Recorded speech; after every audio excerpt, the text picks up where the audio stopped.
All right, everyone, welcome to Corporate Junky. I am your man, Corp J. Boy, have I got a great video for you all today. You are going to like what I got for you today. And then you're going to love it. But before I go on, I want to give a shout out to my subscriber that sent this clip to me, Michael. Shout out to you for sending this to me. We're talking about DJ Abrantee today. If you've been watching my video long enough, you've heard me talk about this individual, right? This is the individual that started this whole mess that we have around afrobeat. He was the one who took it upon himself to label afrobeat and add S to afrobeat, a perfect music genre already. This guy felt the need to distort it, felt the need to go ahead and reclassify it and put S to it, to where we have even artists confused about music genres now. Artists don't even know where they fall into anymore. So this first question may be controversial to some, but for the panel here, give us a breakdown of the difference between Afrobeats and Afrobeat. Is there a difference? Afrobeat and Afrobeats? Yeah, Afrobeat. You already know this shit. Is there a difference between the two? And Afrobeat and Afrobeats. I mean, it's plural, isn't it? Done. That's perfect. It. We have other artists from different countries like Kenya, countries like Cameroon, countries like South Africa, countries like Ghana, who are not able to get their proper recognition to their own unique music genre because of this guy. Because this guy classified all the music from Africa as Afrobeats with an S. I mean, who in the world sent him? Who told him? Who mandated him, Lord of Afrobeats, to where he felt the need to do that? So now we've got confusion. We've got people thinking every song in Africa is Afrobeats with an S. We've got the Grammys. The Grammys even is confused as to how we're going to classify the music. Who do we give recognitions to? How do we properly recognize people? We've got them even confused. We've got infighting amongst artists in different countries because Afrobeat is Nigeria, right? Which is what this guy saw back in 2011. I'm going to show you a clip of even with this guy, DJ Abrantee, not even believing, even while he created this whole mess back then in 2011, even while he did all of that, he doesn't believe that Afrobeat is Ghana. He specifically believes that Afrobeat is Nigeria. I'm going to show you a clip where he says that. Now, if he believes that, why in the world did he not just say Nigerian music is Afrobeats? Why in the world did he not just leave it the way it is? Why did he feel the need to say, hey, we're just going to call all the music in Africa Afrobeats? You know what this guy did? This guy single-handedly disrespected the entire countries in Africa. Because if you're from South Africa, you should be outraged right now. If you're from Kenya, you should be outraged right now. If you're even from Ghana, you should be outraged. If you're from Congo, you should be outraged right now because the whole world isn't going to recognize your individual unique style of music. As beautiful as it is, what they're going to call you all is Afrobeats. You know why? Because of guys like this guy I'm about to show you, DJ Abrantee, because this is what he did, right? This is exactly what he did. And I'm going to play this clip for you so you hear it from him. So let's not waste any more time. Let's just get right into it. Choice FM Studios in the UK, representing with one and only UK zone, Ghana zone, DJ Abrantee. How you doing, bro? I'm good, sir. How are you, Ade? Not bad at all, bro. We had to coming down. Appreciate that. We had to come here and speak to you, man. First of all, you've been doing this music thing for quite some time. For the last few years, it's been work and work and work. Choice FM has been hollering big time. How are you keeping everything together, bro? Well, by the grace of God, you know what I mean, keeping it moving. Obviously, Choice has been good to me, and obviously initially starting on the overnights, and now work from the overnights up into the early evenings, and now I'm doing drive time. So yeah, I'm happy, and obviously with the Afrobeat show as well. So yeah, it's hard work, but you know, when you're doing a job that you love, it don't seem like hard work. You just Absolutely. Now the Afrobeat show has now kind of like opened the door into something bigger in the summer, which is the Afrobeats Festival. You're involved with that. Tell us a little bit about the Afrobeats Festival and what people can expect from it. well, you know, to be honest, the whole August is festival season because there's two massive shows that's happening. We've got the Hip Life Festival, which is on the 20th of August. Yeah, well, I'm hosting that at the Indigo too, which is the best of Ghana artists. And then you got the Afrobeats Festival on Bank Holiday Sunday, which I'm hosting that one as well, which is the best of Nigerian artists. So for me, I was just like, you know what, at the end of the day, now's our time to shine. So, I mean, I'm always doing events anyway, so to be able to actually do it and put it on a major scale, I mean, Hip Life Festival is going to be amazing at the Indigo too, all the Ghana stars going to be there, and then the Afrobeats Festival on Bank Holiday Sunday at Hammersmith Apollo is going to be like history in the making. You know what I mean? 5,000 people, Hammersmith Apollo for an African event. I don't think that's actually ever been done before. And once again, I'm putting myself on the line. And so everybody should come, all right? Bank Holiday Sunday, make sure you're there, Hammersmith Apollo. I know, and God being so great, it's like, I just believe P Square headlining. You got the amazing guy called Wiz.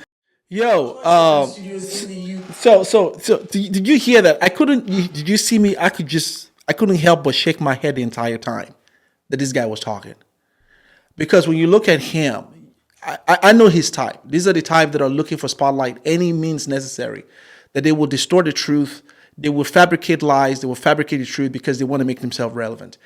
This guy, you just heard him say, right? So in 2011, they put together a festival. And they coined it an Afrobeat festival. You heard him say the Hip Life, it's going to be best of Ghanaian artists. Hip Life, going to be best of Ghanaian artists. Afrobeat's going to be the best of Nigerian artists. So he knows and he understands that Afrobeat is Nigeria. You get that part.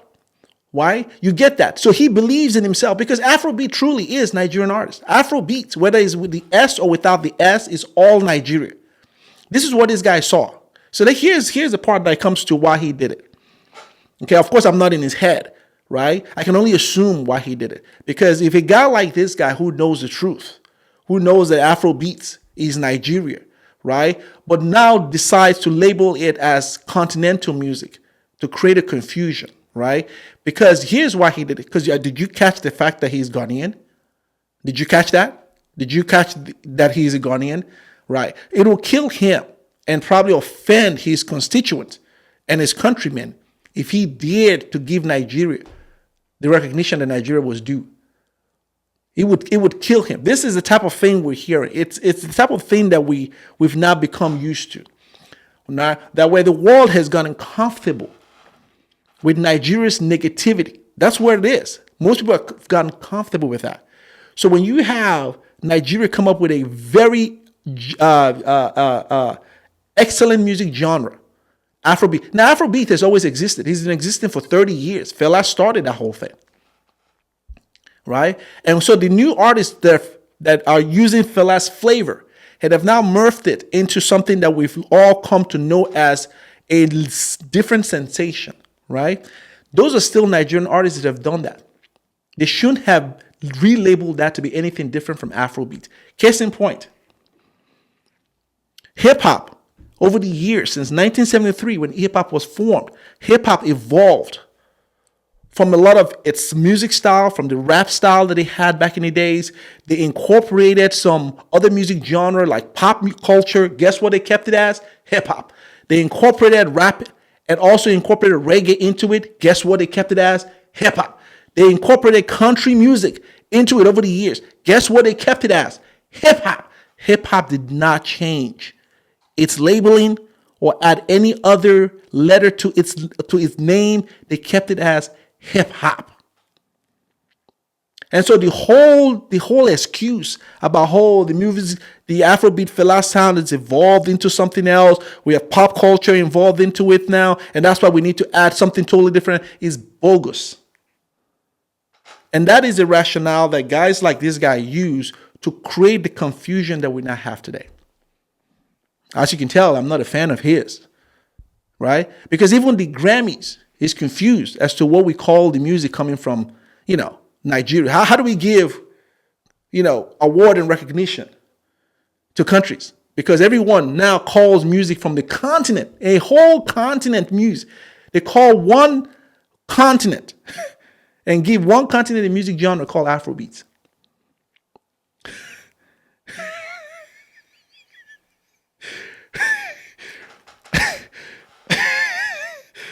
Oh boy.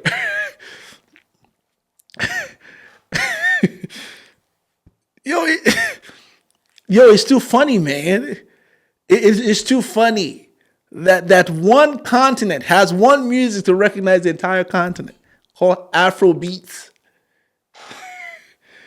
Do you want to name another place that has that? You want to name another, continent on the globe that has one music genre? Does Asia have one that represents Asia? Does the Americas have one music genre that represents the entire continent? I want you to please help me understand this. Right? So this is what this guy felt was a smart idea to do.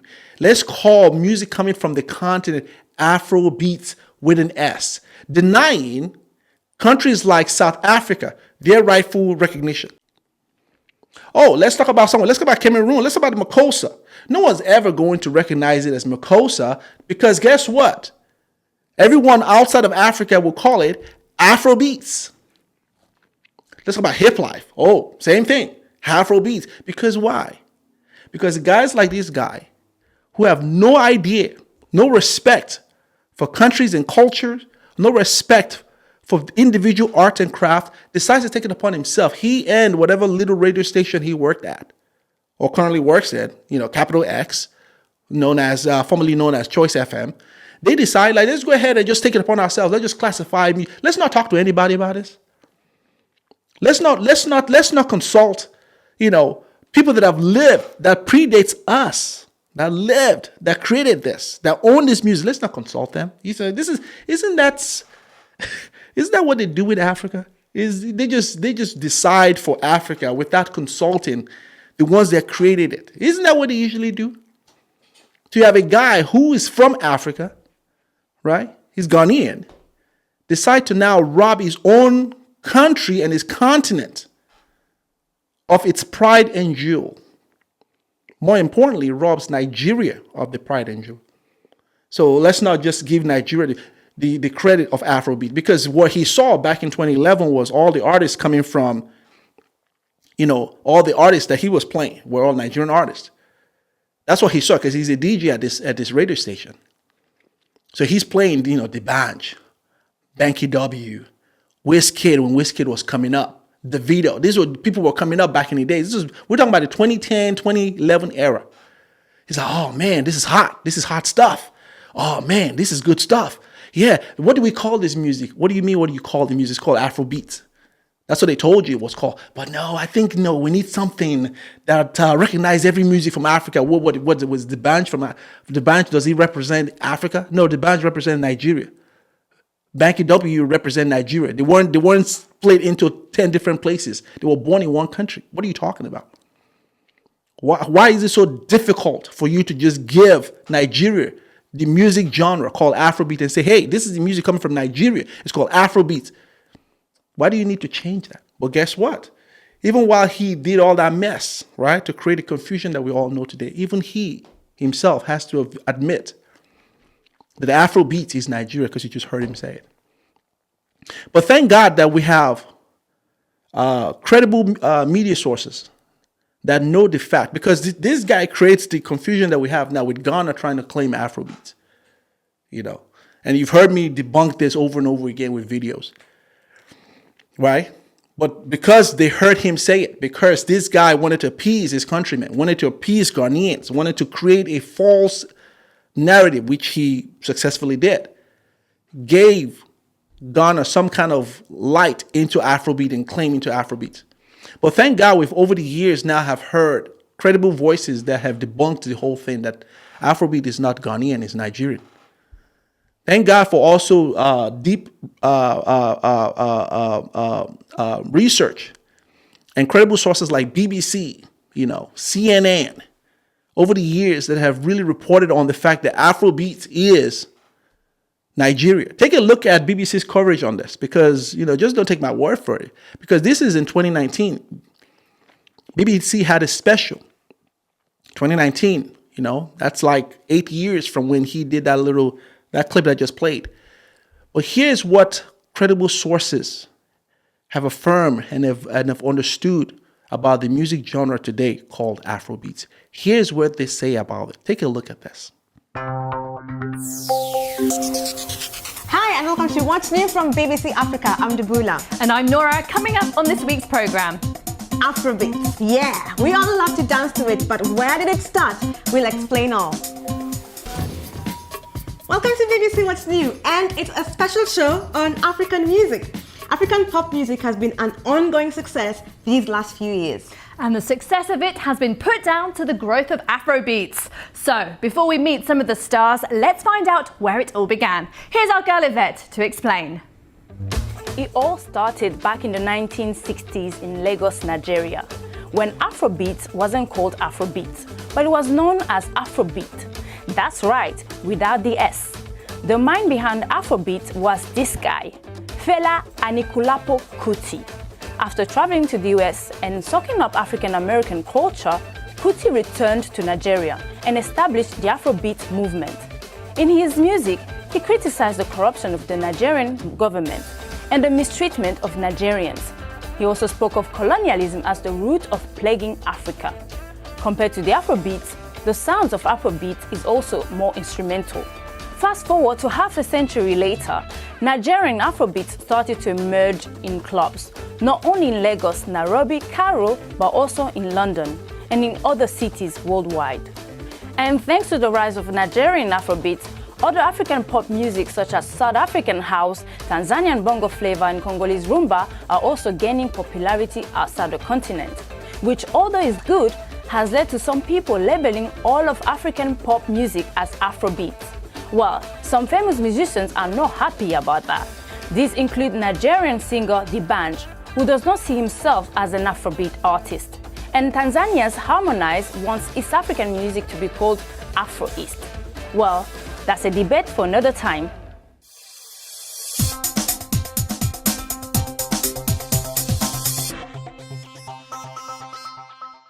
That's correct. Nigerian Afrobeat. That's right.